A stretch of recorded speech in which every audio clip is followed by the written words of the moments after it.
Hello everyone, welcome back to Mighty Stitches. आज के इस वीडियो में हम स्ट्रेट प्लाजो पैंट की कटिंग करेंगे। तो इसकी लंबाई है 35 इंच, कमर इसकी 37 इंच है और हिप साइज इसका 42 इंच है। तो लंबाई में हम जितनी हमारी लंबाई है उसमें हम 5 इंच प्लस करके और इसकी लंबाई का मेज़रमेंट लगाएंगे। तो इसकी टोटल लंबाई हो जाएगी 40 इंच।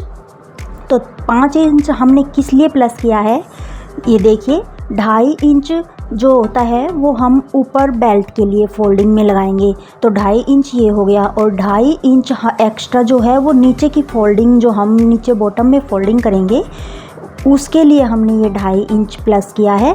तो 2.5 और 2.5 दोनों प्लस करके 5 इंच हो गए, तो इसलिए हमने पहले ही इसमें ऐड कर लिया है। तो ये टोटल 40 इंच हो गया।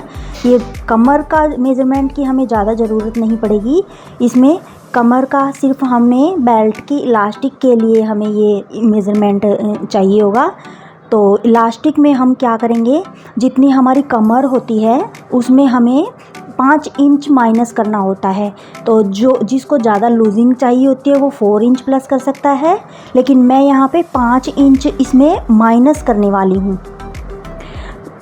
तो 5 इंच माइनस करने के बाद ये हमारा टोटल मेज़रमेंट जो कमर का इलास्टिक का हो जाएगा वो हो जाएगा 32 इंच।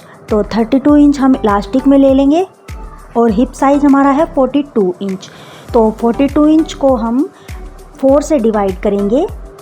तो 42 इंच जो हमारा हिप साइज़ है उसी के मेज़रमेंट से हम अपना आसन का भी मेज़रमेंट लेंगे।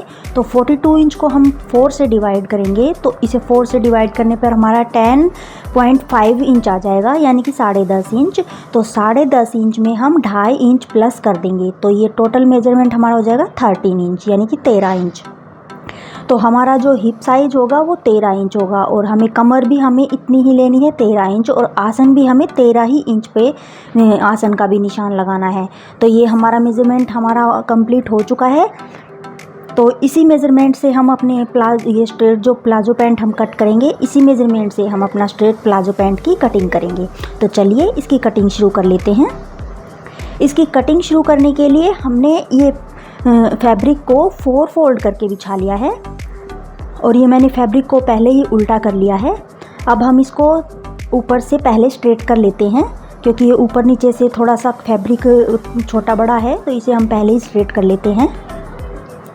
इसे स्ट्रेट करने के बाद हम इसके लेंथ का मेज़रमेंट लगाएंगे। तो लेंथ हमने टोटल हमारी लेंथ का हमने 40 इंच मेज़र किया है, तो हम 40 इंच पे ये लेंथ मेज़र कर लेंगे।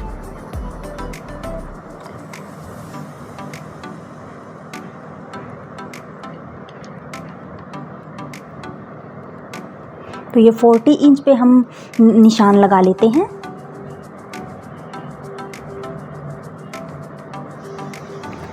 और इस निशान लगा के हम इन निशानों को अच्छे से सीधा कर लेते हैं।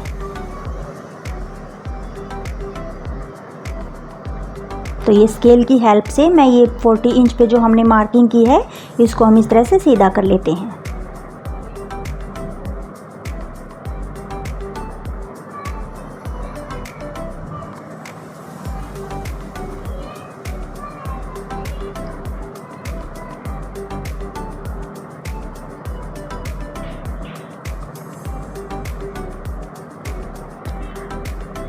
अब हमने जो ये बेल्ट की फोल्डिंग के लिए 2.5 इंच लिया था, इसको भी हम निशान लगा के, और नीचे बॉटम में भी हमने 2.5 इंच एक्स्ट्रा फैब्रिक इसी में मेज़रमेंट में ऐड कर लिया था। उनको 2.5 इंच पे हम निशान लगा के इन निशानों को भी हम अच्छे से ऊपर और नीचे से सीधा कर लेते हैं। तो ये निशान लगाने के बाद हमारा जितना भी हमारी प्लाजो पैंट की लेंथ होती है वो हमारी टोटल लेंथ हमारी निकल के सामने आ जाती है।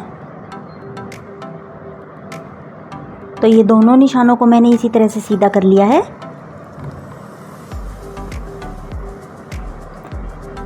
अब हमें क्या करना है, अब हमें ये हमारा जितना फैब्रिक का पूरी विड्थ है इसका हमें सेंटर पॉइंट ले लेना है।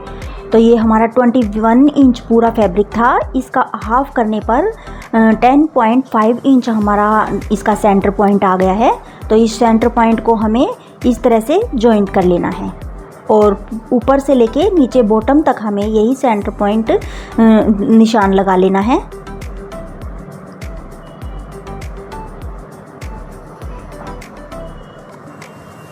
बॉटम पे भी हम इसी तरह से 10.5 इंच पे ये सेंटर पॉइंट लगा का मार्किंग कर लेंगे और इस निशान को भी मिलाते हुए ऊपर वाले निशान से सीधा कर लेंगे।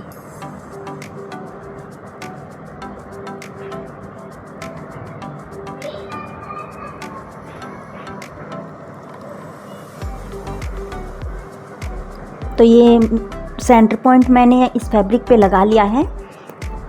अब हमें अपनी कमर का मेज़रमेंट करना है।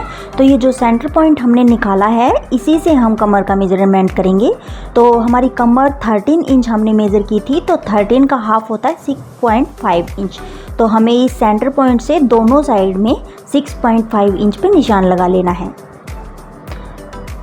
और 6.5 इंच का ही 13 इंच का ही हमें आसन का मेज़रमेंट लेना है। तो 13 इंच पे हम नीचे की साइड में भी निशान लगा लेंगे आसन के लिए। तो ये दोनों साइड से मैंने निशान लगा लिया है। अब इस निशान को इस तरह से मिला के और सीधा कर लेते हैं।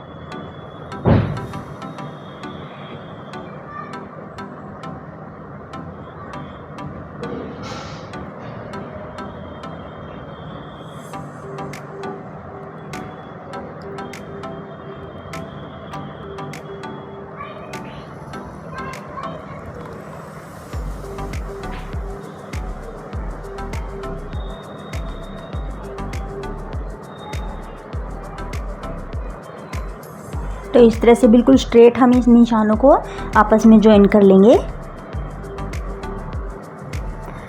अब हमें क्या करना है, हमने ये जो आसन के निशान हमने ज्वाइन कर लिए हैं, अब हमें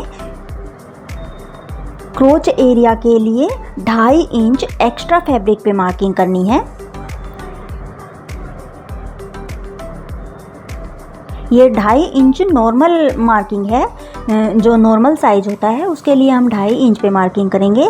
और थोड़ा सा अगर किसी का हैवी साइज़ होता है उसके लिए हम 3 या 3.5 इंच पे भी मार्किंग कर सकते हैं इस क्रोच एरिया की।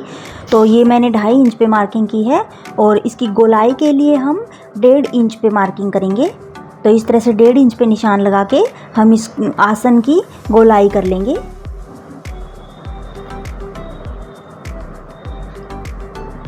तो ये ऊपर के हमारे इन सभी निशान लग चुके हैं। अब हमें बॉटम के लिए निशान लगाने हैं। तो बॉटम के निशान के लिए आप जितना बॉटम की मोहरी को रखना चाहते हैं उसके अकॉर्डिंग आप निशान लगा सकते हैं। मैं जितना हमारा ऊपर का मेज़रमेंट बनता है 13 इंच, उतना ही मैं इसमें मोहरी का निशान लगाऊंगी। आप इसे अपने अकॉर्डिंग कितना भी रख सकते हैं। इसको आप ज़्यादा खुला रखना चाहते हैं तो ज़्यादा खुला रख सकते हैं। आप 14, 15, 16 जितना इंच आप इसका मोहरी का मेज़रमेंट रखना चाहते हैं उसके अकॉर्डिंग आप इसका निशान लगा सकते हैं। मैं ये 13 इंच पे ही मोहरी लगा रही हूँ। तो ये जो सेंटर पॉइंट हमने लिया था इसी से ही हमने 6.5 इंच का दोनों साइड में मेज़रमेंट करके और मार्किंग कर लेनी है।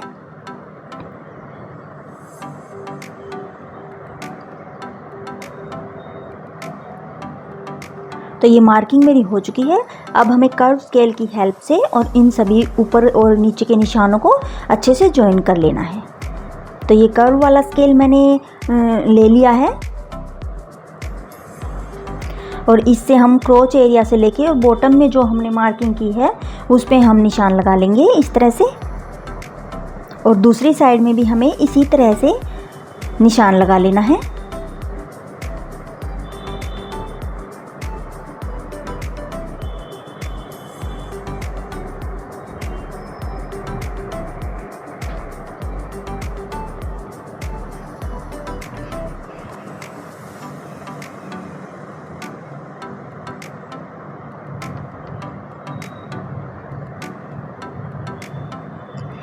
इस तरह से मार्किंग करने से हमारे जो प्लाजो पैंट की फिटिंग है वो बहुत बढ़िया आती है।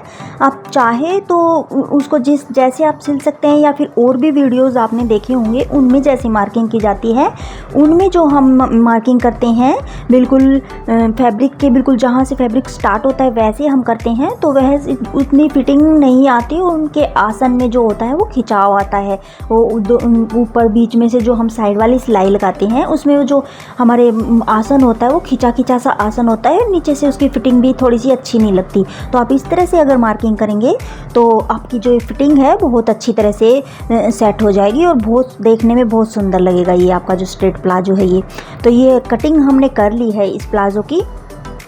अब हमें इसकी स्टिचिंग करनी है। तो स्टिचिंग करने के लिए हमने जो 2.5 इंच पे मार्किंग की थी इस पे हम थोड़ा थोड़ा कट कर लेते हैं ताकि हमें पता चले कि ये हमने यहाँ पे फोल्डिंग करनी है। बार बार हमें फिर इसमें निशान लगाने की ज़रूरत नहीं पड़ेगी। तो ऊपर और नीचे बॉटम में और ऊपर अपर पार्ट में हम इस तरह से थोड़ा थोड़ा मार्किंग इसमें कटिंग कर लेंगे हम। तो दोनों साइड से इसी तरह से कटिंग करते हुए और हमें अपने प्लाजो पैंट की कटिंग कंप्लीट कर देनी है और इसी तरह से हमें ये अपना प्लाजो पैंट सिल लेना है।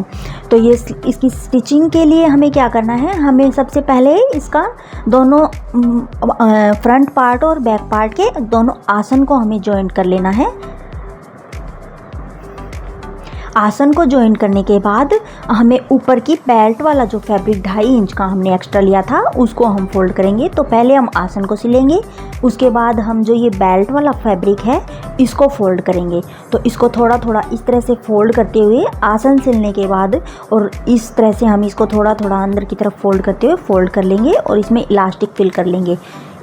आज के लिए बस इतना ही। मिलते हैं नेक्स्ट वीडियो में नेक्स्ट डिज़ाइन के साथ। Till then thanks for watching. Bye bye.